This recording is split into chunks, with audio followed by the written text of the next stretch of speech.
সকাল জয়গোপাল চ্যানেলে তোমাদের সকলকে জানাই স্বাগত।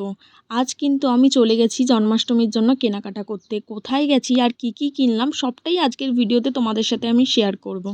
আমি কিন্তু এবছর জন্মাষ্টমীর কেনাকাটা করতে চলে গেছি কালীঘাট। আর ওখানে কিন্তু বসেছে জন্মাষ্টমীর জন্য মেলা, যেই মেলায় তোমরা ঠাকুরের জামা কাপড় থেকে শুরু করে ঠাকুর বসানোর আসন, ঠাকুরের গহনা, পুজোর সামগ্রী সব কিছুই পেয়ে যাবে ওই মেলায়।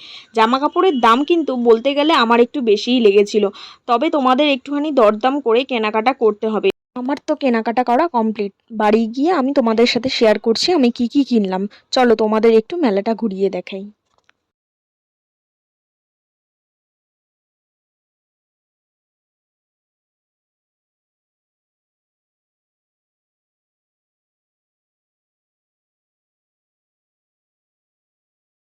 আর তোমরা যেই গোপালের দোলনাগুলো দেখতে পাচ্ছ ওগুলোর দাম কিন্তু 5,500 থেকে শুরু করে 3500 টাকা এরকম করে এই দোলনাগুলোর দাম ছিল। তবে তোমরা এখানে ছোট থেকে মাঝারি সমস্ত রকম সাইজেরই পেয়ে যাবে। আমি জানি দোলনাগুলো তোমাদের নিশ্চয়ই ভীষণ পছন্দ হয়েছে। হ্যাঁ, আমারও কিন্তু খুবই ভালো লেগেছে। দামের কথা বলতে গেলে আমার কিন্তু ভীষণই বেশি লেগেছে। এখানে যেই তোমরা কাঠের দোলনাগুলো দেখতে পাচ্ছ এগুলো কিন্তু ওনারা নিজে হাতে বানিয়ে দিচ্ছিল। তোমরা কিন্তু চাইলে তোমাদের নিজেদের পছন্দ অনুযায়ী কাস্টমাইজ করেও দোলনাগুলোকে সাজিয়ে নিয়ে যেতে পারো। এবার তোমাদের সাথে শেয়ার করি আমি বড় গপু আর ছোট গপুর জন্য কি কি কেনাকাটা করলাম। প্রথমেই যেই পালক জামাটা দেখতে পাচ্ছ সেটা কিন্তু আমি ছোট গোপালের জন্য কিনেছি।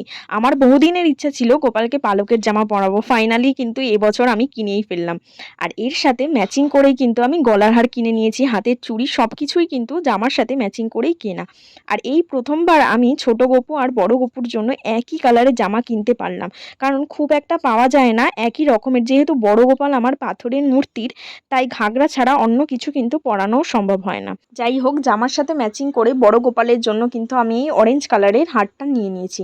আর এই যে তোমরা যেই পাঞ্জাবিটা দেখতে পাচ্ছ ইয়েলো কালারে, এটা কিন্তু আমার দিদি ছোট গোপালকে গিফট করেছে জন্মাষ্টমীর জন্য। আর জামাটা কিন্তু ভীষণই কিউট লেগেছে আমার কাছে। আর এই যেই পিঙ্ক কালারের জামাটা দেখতে পাচ্ছ ওটা কিন্তু আমি ছোট গোপালের জন্য কিনেছি নন্দ উৎসবে পরানোর জন্য। আর সাথে কিন্তু ম্যাচিং করে আমি নিয়ে নিয়েছি সীতাহার। সীতাহারটা কেমন হয়েছে তোমরা কিন্তু অবশ্যই কমেন্ট করে জানিও, আর প্রত্যেকটা জিনিসই কেমন হয়েছে সেটাও কিন্তু জানিও। আর কিন্তু আমি বড় গোপাল আর ছোট গোপালের মাথায় গোজার জন্য কিন্তু কিনে নিয়েছি পালক। আর এবছরে কিন্তু আমি প্রথমবার গোপালকে পরাচ্ছি কার্লি হেয়ার, যেটা আমার অনেক দিনের ইচ্ছা ছিল। সেই ইচ্ছেগুলো অবশ্যই আমি এবছরে পূরণ করতে পেরেছি। আমার ভীষণ ভালো লেগেছে সত্যি। আমার যেই ইচ্ছাগুলো ছিল, সত্যি কথা বলতে কি বলো তো, ভগবানের ইচ্ছা থাকলে আর নিজের ইচ্ছে থাকলে অবশ্যই সেটা একদিন না একদিন পূরণ হবে। আর এই ঘাগরাটা আমি বড় গোপালের জন্য কিনেছি। প্রত্যেকটা জামা কেমন হয়েছে আমায় কমেন্ট করে অবশ্যই কিন্তু তোমরা জানিও। আর বলো তো পালক জামাটার দাম কত হতে পারে?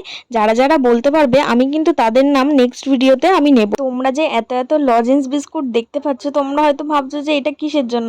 আসলে এগুলো সবই গোপালের জন্য, বড় গোপাল আর ছোট গোপালের জন্য। ওরা যা যা পছন্দ করে আমি কিন্তু ওদেরকে তাই তাই কিনে এনেছিলাম। আর এই যে তোমাদের ছোট্ট মিষ্টি গোড়া করে ছোট্ট গোপালকে কেমন লাগছে তোমরা কিন্তু জানিও। আজকের মতো এখানেই, দেখা হচ্ছে নেক্সট ভিডিওতে। টাটা, হরে কৃষ্ণ, রাধে রাধে, জয় গোপাল।